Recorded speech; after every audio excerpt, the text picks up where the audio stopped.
This course comprises a book entitled Persian Language Teaching.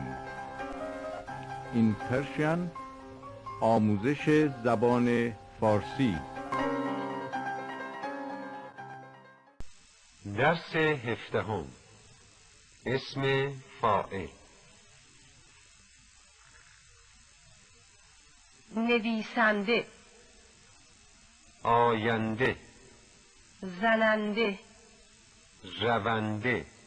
راننده، کلید تمرین 81. آورنده،